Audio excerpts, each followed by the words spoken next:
आज हम शक्ति पृथक्करण का जो सिद्धांत है उसके बारे में समझने का प्रयास करेंगे। शक्ति पृथक्करण नाम से जैसे स्पष्ट होता है, शक्तियों का पृथक्करण, इसका सामान्य जो अर्थ है वो ये है कि शासन के जो प्रमुख तीन अंग हैं, व्यवस्थापिका, कार्यपालिका और न्यायपालिका, ये अपने अपने कार्यक्षेत्र में स्वतंत्र हैं, अपने अपने कार्यक्षेत्र में स्वतंत्र हैं और तीनों एक दूसरे से अलग हैं। अर्थात शक्ति पृथक्करण का सिद्धांत ये बताता है कि शासन के जो प्रमुख तीन अंग हैं वो अपने अपने कार्यों को स्वतंत्र ढंग से निष्पादित करेंगे। साथ साथ तीनों अंग एक दूसरे से अलग रहेंगे, एक दूसरे के कार्यों में हस्तक्षेप नहीं करेंगे। इसका सामान्य शक्ति पृथक्करण का, जैसे कानून बनाने का कार्य तो कौन करेगा? व्यवस्थापिका। कानून को क्रियान्वित करने का काम कौन करेगा? कानूनों की व्याख्या अथवा न्याय करने का काम कौन करेगा? सरकार के तीन अंग और तीन प्रकार के कार्यों का विभाजन। तो इन तीनों कार्यों को अलग अलग ढंग से स्वतंत्र रूप से तीनों अंग करें, यह शक्ति पृथक्करण। शक्ति पृथक्करण का जो सिद्धांत है वो फ्रांसीसी विद्वान थे जिनका नाम माउंटेस्क्यू था। माउंटेस्क्यू ने सिद्धांत की रचना की, शक्ति पृथक्करण का सिद्धांत दिया और इस संदर्भ में फाइनली ये कहता है कि शक्ति पृथक्करण के बात जो है औपचारिक रूप से माउंटेस्क्यू ने की, मतलब माउंटेस्क्यू ने सिद्धांत बनाया, इसकी पुष्टि फाइनल करता है। और इससे पहले फाइनल ने शक्ति पृथक्करण का सिद्धांत माउंटेस्क्यू ने दिया, ये फाइनल कहता है। लेकिन इससे पहले भी शक्ति पृथक्करण की बात, जैसे जॉन लोक था, जॉन लोक, उसकी पुस्तक थी सिविल गवर्नमेंट, उसमें शक्ति पृथक्करण के सिद्धांत के बारे में बातचीत की। इस संदर्भ में, शक्ति पृथक्करण के संदर्भ में जो प्रमुख विद्वान है गेटर, उसका मानना है कि इस सिद्धांत का अभिप्राय है सरकार के प्रमुख तीन अंग अपने अपने ढंग से अपने अपने समूह के व्यक्ति द्वारा संपादित करें और तीनों विभागों का जो कार्य क्षेत्र है वो सीमित हो और एक दूसरे से स्वतंत्र और सर्वोच्च है। ये गेटर कहता है कि जो तीन निकाय हैं और तीन निकायों में जो काम करने वाले जो व्यक्ति हैं वो तीनों अपने अपने कार्य क्षेत्र में सीमित इसलिए है कि वो किसी दूसरे का कार्य नहीं कर सकते, वो सिर्फ अपना काम करेंगे। स्वतंत्र और सर्वोच्च इसलिए है कि उनके ऊपर किसी बाहरी अंग का दबाव नहीं। सर्वोच्च इसलिए है कि उनको उन्होंने जो बनाया है वो फाइनल है। ये बात अलग है कि उन्होंने जो काम किया वो संविधान के अनुसार, लेकिन शासन के तीनों को उसका एक दूसरे के ऊपर दबाव नहीं है, जिनको कोई दबाव नहीं डाल सकता कि आप इस प्रकार से काम करें। इसलिए तीनों अंग कार्य की दृष्टि से सीमित भी है, स्वतंत्र भी है और सर्वोच्च भी है। ये बात गेटर कहता है। इसमें इस सिद्धांत को लागू करने के पीछे जो कारक था वो ये था कि कोई व्यक्ति जो शासन में है, जो सरकार को निरंकुश नहीं और व्यवस्था भ्रष्ट नहीं, इससे बचने के लिए इस सिद्धांत को लागू किया। इसके अलावा तीनों अंग या सरकार के जो तीन अंग हैं वो अपने अपने क्षेत्र में पृथक रहे और व्यक्ति की स्वतंत्रता को हरास नहीं हो, नुकसान नहीं पहुंचे। क्योंकि अगर शक्तियों का एक जगह केंद्रण हो जाएगा, एक अंग तीनों कार्यों को करने लग जाएगा, तो ऐसी परिस्थिति व्यक्ति की स्वतंत्रता को नुकसान पहुंचने का खतरा है। वो क्यों है खतरा? वो इसलिए है जब शक्तियों का केंद्रीकरण कर दिया गया, एक निकाय के पास संपूर्ण शक्तियां जमा हो गई, तो वो निश्चित रूप से डिक्टेटरशिप का रूप ले गए, तानाशाह का रूप ले गए, क्योंकि वो उसको कोई दूसरा अंग कहने वाला नहीं। उसके तीनों अंगों का समावेश अगर एक जगह कर दिया तो निश्चित रूप से शक्तियों का दुरुपयोग, क्योंकि शक्तियों का जहां एक जगह शक्ति केंद्रित हो जाती है तो उसको उसके ऊपर वो दूसरा निकाय नहीं होता, क्योंकि तीनों जैसे एक ही निकाय कानून बनाए, एक निकाय कानूनों को लागू करे, उसी से बंधी हुई न्यायपालिका हो। तो न तो स्वतंत्र न्याय की उम्मीद, न स्वतंत्र और निष्पक्ष कानून की उम्मीद, न आप कार्यपालिका से उम्मीद रख सके कि वो कानून को सही ढंग से लागू करेगा। तो इसलिए इसकी आवश्यकता हुई, और ये बात स्वीकार की जाती है कि सरकार के जो 3 अंग और वो जो इनमें काम करने वाले जो कार्मिक हैं वो भी पृथक अलग अलग व्यक्ति हैं। ऐसा नहीं कि एक व्यक्ति व्यवस्थापिका का भी पार्ट है और कार्यपालिका का पार्ट है, कोई व्यक्ति न्यायपालिका में नौकरी करे। तीनों निकायों के जो कार्मिक हैं, जो व्यक्ति समूह क्या होंगे, अलग अलग होंगे। वो केवल अपने अपने अधिकार क्षेत्र में जो उसको अधिकार मिले हुए हैं उनका वो सीमित है उसके लिए, लेकिन वो स्वतंत्र और सर्वोच्च है अपने अधिकार क्षेत्र में। अपने अधिकार क्षेत्र में सीमित इसलिए कि उनको दूसरे के अधिकार क्षेत्र में वो हस्तक्षेप नहीं कर सकते, और स्वतंत्र और सर्वोच्च जैसे मैंने बताया कि वो अपने अधिकार क्षेत्र में कार्य करते स्वतंत्र और सर्वोच्च है।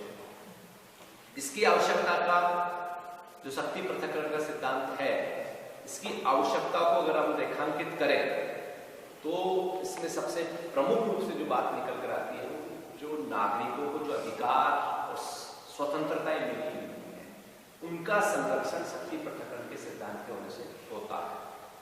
नागरिकों को जो स्वतंत्रताएं और अधिकार मिली हुई है, अगर शक्ति पृथक्करण का सिद्धांत नहीं तो निश्चित रूप से उनकी स्वतंत्रताएं बाधित होंगी, उनको अधिकार जो मिले गए वो बाधित होंगे। और इसका खास उपयोग या इसकी आवश्यकता इसलिए कि शक्ति का दुरुपयोग भी सरकार निरंकुश नहीं है, इसलिए शक्ति के दुरुपयोग को रोकने के लिए शक्ति पृथक्करण के सिद्धांत की आवश्यकता है। इसके साथ साथ शासन के कार्य को अधिक सुविधाजनक बनाया जाए, अधिक सुगम बनाया जाए, ताकि जनता के प्रति शासन उत्तरदायी हो। उत्तरदायी तब होगा जब उसको सीमित क्षेत्र में काम करने का मौका मिलेगा। अगर उसको सारा काम दे देंगे तो निश्चित रूप से वो अव्यवस्था हो जाएगी। तो शासन की व्यवस्था को सुव्यवस्थित और सुगम बनाने के लिए शक्ति पृथक्करण के सिद्धांत की आवश्यकता होगी। इसके अलावा शासन में विशिष्टीकरण, स्पेशलाइजेशन और कुशलता, मतलब शासन के द्वारा जो कार्य किए जा रहे हैं वो अधिक विशिष्ट हो, अधिक कुशल हो, ताकि कुशलता की उच्च कसौटी पर को कसा जा सके। जैसे व्यवस्था पे क्या तो बेस्ट से बेस्ट कानून बनाए तो लोग उसका पालन करेंगे। उसमें कुशलता आगे, विशिष्टता आगे तो जनता उसको स्वीकार करेगी, मन से उसको स्वीकार करेगी। अगर अव्यवस्था है तो निश्चित रूप से व्यवस्थापिका का भी ह्रास है, उसकी जो महत्व है वो भी समाप्त हो जाएगा। तो जो शासन के अंग हैं उनकी विशिष्टता या कार्यों की विशिष्टता और कुशलता के लिए शक्ति पृथक्करण का सिद्धांत की आवश्यकता हुई। शक्ति पृथक्करण के होने से शासन के विभिन्न जो अंग हैं उनका उत्तरदायित्व निश्चित हो जाता है। कार्यपालिका को ये अच्छे से पता है कि व्यवस्थापिका ने जो ड्राफ्ट तैयार करके दिया है, जो कानून बना के दिया है, उसको मेरे को इंप्लीमेंट करना है। अगर अच्छे से इंप्लीमेंट नहीं कर पाया तो व्यवस्थापिका उसको पूछ सकती है, न्यायपालिका उससे पूछ सकती है कि आपने क्यों नहीं लागू किया, और उसकी लागू करने में कहीं ना कहीं कोई कोताही बरत दी तो निश्चित रूप से उस अंग का, उस भाग, उस व्यक्ति को नुकसान होगा, उसकी जवाबदेही तय हो चुकी। अगर वो नहीं करता तो उसके खिलाफ अनुशासनात्मक कार्रवाई की जाएगी, जो भी कानून में लिखी थी। तो शासन के जो तीनों अंग हैं उनका अलग अलग अंगों का अपना उत्तरदायित्व शक्ति पृथक्करण के सिद्धांत से तय हो गया, इसलिए भी यह आवश्यकता हुई। शक्ति पृथक्करण के होने से न्यायपालिका की स्वतंत्रता और निष्पक्षता और सर्वोच्चता बरकरार है, क्योंकि जुडिशियल जो अंग है, जो न्यायिक जुडिशरी, जो शासन का जो तीसरा अंग है, वो संविधान की रक्षा का भी काम करता है, उसकी ड्यूटी होती है। तो शक्ति पृथक्करण के सिद्धांत के होने से उसकी स्वतंत्रता, उसकी निष्पक्षता, उसकी सर्वोच्चता, सब चीजें बरकरार है। इसलिए ये जो मैंने बिंदु बताए, इसलिए शक्ति पृथक्करण के सिद्धांत की आवश्यकता है। विशेष कर ये माउंटेस के द्वारा 18वीं शताब्दी में ये सिद्धांत आया। हालांकि इससे पहले भी शक्ति पृथक्करण की बात की, जैसे हम यूनानी दार्शनिक अरस्तु की बात करें तो अरस्तु ने भी शासन के 3 कार्य बताए। विमर्शात्मक का मतलब विचार विमर्श करके कोई कानून को बनाया जाए। प्रशासनिक का मतलब कार्यपालिका का जो काम है। न्यायिक जो क्षेत्र है उसके लिए भी जो कार्य है। तो यूनानी दार्शनिक अरस्तु ने भी शक्ति पृथक्करण या कार्यों को 3 जगह बांटा। इसी प्रकार रोम के जो शासन की जो व्यवस्था थी उसमें भी शासन की प्रमुख रूप से 3 शाखाएं थी, जिनमें सीनेट, कौंसल और ट्रिब्यूनल, ये 3 शाखाएं हैं। ट्रिब्यूनल का मतलब न्यायपालिका, कौंसल का मतलब कार्यपालिका और सीनेट का मतलब व्यवस्था। 3 प्रकार की थी। और इसके अलावा सिसरो और पोलिबियस ने भी अपने लिटरेचर में शक्ति पृथक्करण की बात की। सबसे ज्यादा बात माउंटेस्क्यू ने जरूर की, लेकिन इससे पहले मैंने जैसे बताया जॉन लॉक जो सिविल गवर्नमेंट है उसमें उसने बात स्पष्ट रूप से कही है। और उसने ये कहा है कि शासन के कार्यपालिका और व्यवस्थापिका को अंगों को एक दूसरे से पृथक रखा जाना चाहिए, एक दूसरे से अलग रखा जाना चाहिए, क्योंकि अगर ऐसा नहीं होगा तो शासन में भ्रष्टाचार की उम्मीद है, करप्शन फैल जाएगा। इसलिए शासन के दोनों को अलग अलग किया जाना चाहिए। ये बात किसने कही? John Locke. उसकी पुस्तक थी सिविल गवर्नमेंट। तो उसमें ये बात अलग है कि औपचारिक रूप से बात शक्ति पृथक्करण का जो सिद्धांत है वो माउंटेस्क्यू ने दिया, लेकिन इससे पूर्व भी अनेक पॉलिटिकल साइंटिस्ट ने ये बात की। क्योंकि ये जो विद्वान थे माउंटेस्क्यू, ये कहाँ के थे? फ्रांस के थे। फ्रांसीसी विद्वान माउंटेस्क्यू जो थे उन्होंने शक्ति पृथक्करण की विधिवत रचना की। इनकी एक पुस्तक थी जिसमें शक्ति पृथक्करण के बारे में डिटेल से बात की गई। मैंने उस पुस्तक का नाम बताया, जैसे the spirit of laws. Spirit of laws में माउंटेस्क्यू ने इसकी विस्तृत व्याख्या की। सिद्धांत माउंटेस्क्यू जो था उसके समय फ्रांस में निरंकुश राजाओं का शासन था, और जो निरंकुश राजा थे वो जनता के प्रति उत्तरदायी नहीं थे। उस समय माउंटेस्क्यू ने ब्रिटेन की यात्रा की और इंग्लैंड में देखा कि शासन के जो 3 अंग हैं वो अलग अलग ढंग से काम करते हैं। तो उसको ये महसूस हुआ कि निश्चित रूप से जो शासन के जो अंग हैं वो इंग्लैंड में इस तरह के काम करते हैं, तो फ्रांस में अगर ये चीज लागू हो तो वहां अव्यवस्था और निरंकुशता से बचा जा सकता है। इसलिए वो इस निष्कर्ष पर पहुंचे कि जहां शक्तियों का केंद्रीकरण होता है वहां अव्यवस्था होती है, और अव्यवस्था निरंकुशता को जन्म देती है। इसलिए उन्होंने शक्ति पृथक्करण के सिद्धांत की रचना की, और उनका जो मुख्य मकसद था वो ये था कि नागरिकों को अधिकार और स्वतंत्रताएं मिले। इसलिए उन्होंने इस सिद्धांत की रचना की। शक्ति पृथक्करण के सिद्धांत की उन्होंने जो व्याख्या की उस समय में ये कहा, यदि कानून बनाने और उन कानूनों पर अमल करवाने की शक्ति किसी एक व्यक्ति या व्यक्ति समूह अथवा एक अंग के पास होगी तो स्वतंत्रता असंभव है। अगर एक ही व्यक्ति के पास, एक ही व्यक्ति समूह के पास, एक ही सरकार के पास अगर शासन को कानून बनाने, कानून को लागू करने, उससे न्याय की उम्मीद करोगे तो संभव नहीं होगा, क्योंकि इससे स्वतंत्रता बाधित होगी, स्वतंत्रता संभव नहीं। इसलिए प्रत्येक अंग अपने अपने कार्य क्षेत्र में स्वतंत्र हो और सीमित हो और एक दूसरे से अलग अलग ढंग से काम करे। इस रूप में उन्होंने व्याख्या की। इसलिए उन्होंने शक्ति पृथक्करण की व्याख्या करते हुए कहा कि विधायिका और कार्यपालिका की शक्तियां मनमाने ढंग से अगर एक ही निकाय के पास होगी, व्यवस्थापिक और कार्यपालिका की शक्तियां, तो मनमाने ढंग से कानून को बनाएंगे और मनमाने ढंग से लागू करेंगे। इससे भी नागरिक स्वतंत्रता को खतरा होगा। विधायिका और न्यायपालिका की शक्तियों को एक जगह कर दिया जाए या उनकी शक्तियों का उनका सम्मिलितकरण कर दिया जाए, तो भी मनमाने ढंग से कानून जो है उनका निर्माण होगा और मनमाने ढंग से कानून की व्याख्या होगी। उन्होंने एक बात की, व्यवस्थापिका और कार्यपालिका को एक जगह कर दिया जाए तो ये नुकसान होगा। ये नुकसान क्या होगा कि अपने तरीके से कानून का निर्माण होगा और अपने तरीके से कानून को लागू किया जाएगा, जो निश्चित रूप से स्वतंत्रता और अव्यवस्था, स्वतंत्रता के हनन को और अव्यवस्था को बढ़ाएगा।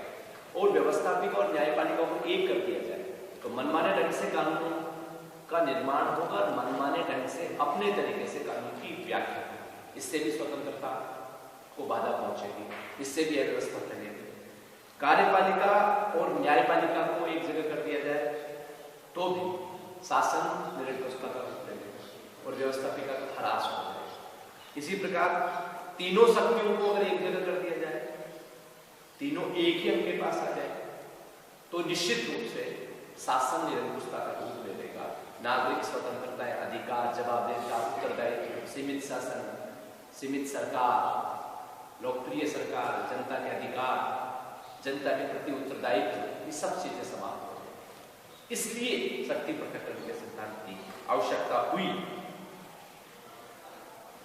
विशद रूप से या वास्तविक रूप से सिद्धांत को सर्वाधिक अधिक मात्रा में जिस जगह लागू किया उस देश का नाम है संयुक्त राज्य अमेरिका। अमेरिका में शक्ति पृथक्करण के सिद्धांत को स्वीकार किया गया और शक्ति पृथक्करण के सिद्धांत को नियंत्रण और संतुलन के साथ लागू किया गया। इस संदर्भ में जो नियंत्रण और संतुलन की जो व्यवस्था वहां की गई है, अमेरिका के संविधान के निर्माता जो थे उनमें जॉन लॉक के राजनीतिक दर्शन को उन्होंने बेस रखा। जॉन लॉक ने जो इंग्लैंड की व्यवस्था की बात करते थे, और जब अमेरिका का संविधान बन रहा था तो सबसे ज्यादा जिस पॉलिटिकल साइंटिस्ट ने प्रभावित किया अमेरिकी वासियों को, वो अमेरिकी संविधान निर्माताओं को, वो था जॉन लॉक। जॉन लॉक के राजनीतिक दर्शन को अमेरिकी संविधान निर्माताओं ने सर्वोच्च प्रभावित किया। वो जो जॉन लॉक थे वो सबसे ज्यादा व्यक्ति की स्वतंत्रता और उसकी सर्वोच्चता पर बल देते थे। तो इस दर्शन के आधार पर अमेरिकी संविधान निर्माताओं ने महसूस किया कि व्यक्ति की स्वतंत्रता और उसको अक्षुण्ण बनाने के लिए, उसको बरकरार रखने के लिए इस बात की आवश्यकता है कि व्यवस्थापन, कार्यपालिका और न्यायपालिका के तीन अंग हैं वो एक से संबंधित नहीं रहे, अलग अलग रहे। क्योंकि अगर इससे एक जगह रह जाएंगे तो शक्तियों का एकत्रीकरण हो जाएगा और उससे अत्याचार बढ़ेगा। इसको खत्म करने के लिए उन्होंने ये तीनों अंगों को अलग अलग शक्तियां दी और इसको वास्तविक और व्यवहारिक रूप से लागू किया। अमेरिकी संविधान के प्रथम अनुच्छेद में स्पष्ट लिखा हुआ है कि व्यवस्थापन संबंधी शक्तियां किसमें निहित होगी? वहां की कांग्रेस में। वहां की संसद का नाम क्या है? कांग्रेस। तो अनुच्छेद 1 में लिख दिया उन्होंने कि व्यवस्थापन से संबंधित शक्तियां जो है कांग्रेस में निहित होगी। और ये पहला अनुच्छेद भी शक्ति पृथक्करण को स्पष्ट करता है। प्रथम अनुच्छेद भी शक्ति पृथक्करण को स्पष्ट कर देता है कि यहां पर सिर्फ कानून बनाने का अधिकार किसको है? कांग्रेस को। संविधान के अनुच्छेद 2 में लिखा हुआ है कि कार्यपालिका शक्तियां संयुक्त राज्य अमेरिका के राष्ट्रपति में निहित होंगी, अर्थात कार्यपालिका। अनुच्छेद 2 शक्ति पृथक्करण को स्पष्ट कर रहा है। तीसरे अनुच्छेद में व्यवस्था की गई है न्याय संबंधी कार्य सर्वोच्च न्यायालय अथवा नीचे के न्यायालयों में निहित होगा, जिन्हें कांग्रेस समय समय पर प्रतिष्ठित करे व स्थापित करे। ये बात अलग है कि जो सर्वोच्च न्यायालय के जो न्यायाधीश हैं इनकी नियुक्तियां कौन करता है? कार्यपालिका करती है और सीनेट उनका अनुसमर्थन करता है, पुष्टि करता है। लेकिन इससे ये तय नहीं हो जाता कि शक्ति पृथक्करण नहीं है। जब वहां के शुरू के 3 अनुच्छेदों में शासन के तीनों अंगों को अलग अलग रूप से परिभाषित कर दिया, तो इसका मतलब ये है कि उनका मोटो क्या है? शासन अपने अपने ढंग से तीनों अलग अलग ढंग से कुशलता रूप से विशिष्टीकरण से कार्य करे ताकि जनता के अधिकारों की रक्षा की जा सके, जनता के अधिकार स्वतंत्रता को अक्षुण्ण रखा जाए और शासन अपने कार्य के प्रति जवाबदेही को उत्तरदायी हो। तो संयुक्त राज्य अमेरिका को हम माउंट स्किप द्वारा दिए गए शक्ति पृथक्करण के सिद्धांत को सर्वाधिक रूप से वास्तविक और व्यवहारिक रूप से लागू करने का जो काम किया गया है वो किसने किया गया? अमेरिका ने किया। अब अमेरिका में इससे जुड़ा हुआ एक सिद्धांत है जिसका नाम है नियंत्रण और संतुलन। सबसे ज्यादा अमेरिका में, फिर बाद में सभी देशों ने लगभग उसको अपनाया। शक्ति पृथक्करण की सिद्धांत बिल्कुल स्पष्ट है कि तीनों अंग अपने ढंग से काम करेंगे। शक्ति पृथक्करण के सिद्धांत के साथ साथ नियंत्रण और संतुलन को भी अपनाया गया है। अमेरिकी जो संविधान निर्माता है, इनके मस्तिष्क में इस बात को लेकर एक विशेष बात थी कि शासन के तीनों अंग एक दूसरे से पृथक होंगे, लेकिन एक दूसरे अंग के प्रति एक दूसरे का थोड़ा थोड़ा नियंत्रण स्थापित होना जरूरी है, जिससे कि व्यवस्था में नियंत्रण और संतुलन बना। जैसे कोई अंग है, शक्ति पृथक्करण के कानून का निर्माण कर दिया और व्यवहारिक रूप से कार्यपालिका उसको लागू नहीं कर पाए क्योंकि वो स्वतंत्र है, ये भी स्वतंत्र है। तो ऐसी स्थिति में भी अव्यवस्था हो सकती है। जब शक्ति पृथक्करण को न्यायिक इसको नियंत्रण और संतुलन से नहीं जोड़ा जाए, तब तक दोनों सिद्धांतों को या शक्ति पृथक्करण की महत्ता सिद्ध नहीं होगी। तो नियंत्रण और संतुलन जो है उसमें सरकार का कोई भी अंग अपने क्षेत्र में निरंकुश नहीं हो, इसलिए उसको पारस्परिक सहयोग की आवश्यकता रहे, इसलिए इसकी आवश्यकता को सर्वाधिक रूप से लागू किया गया कि शक्ति पृथक्करण ठीक तरीके से काम करे। इसके साथ साथ जो सिद्धांत दिया वो क्या दिया? नियंत्रण और संतुलन। मेडिसन एक वहां वो थे, व्यक्ति थे, उन्होंने लिखा, जो शक्तियों के पृथक्करण के मुख्य समर्थक थे। शोम अपने समाचार पत्र, उनका एक समाचार पत्र था फेडरलिस्ट, उसमें लिखा कि शक्तियों के पृथक्करण के सिद्धांत का आशय यह नहीं है कि व्यवस्थापिका, कार्यपालिका, न्यायपालिका एक दूसरे से कोई संबंध नहीं रखे। इसका मतलब ये नहीं कि एक दूसरे से कोई संबंध नहीं रखे।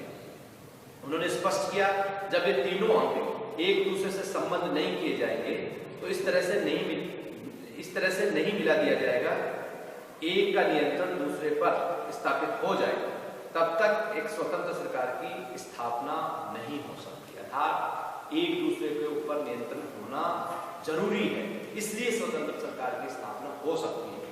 संविधान निर्माताओं के मन में भी ये बात थी, इसलिए एक दूसरे के शक्तियों को, दुरुपयोग को रोकने के लिए एक अंग की शक्ति को दूसरे अंग की शक्ति के साथ नियंत्रित किया जाए, ये उन्होंने लागू किया। इस पद्धति को हमने क्या कहा? नियंत्रण और संतुलन। जैसे कांग्रेस की वहां की जो व्यवस्थापिका है उसको नियंत्रण करने की शक्ति कार्यपालिका की या न्यायपालिका के पास इस प्रकार की। कांग्रेस व्यवस्थापन के क्षेत्र में स्वतंत्र है, किंतु राष्ट्रपति जो है, जो कार्यपालिका है तथा सर्वोच्च न्यायालय है, उसको भी अवरोध का अधिकार दिया गया है। वो किस प्रकार है? जैसे कांग्रेस वहाँ की व्यवस्थापिका जो है कानून निर्माण का कार्य है, लेकिन वो कानून निर्माण के बाद में वो कानून कहाँ जाएगा? पुष्टिकरण के लिए राष्ट्रपति के पास। अब राष्ट्रपति के पास क्या शक्ति है? राष्ट्रपति इसको क्या कर सकता है? वीटो कर सकता है। वीटो पावर का इस्तेमाल करते हुए उसको रोक सकता है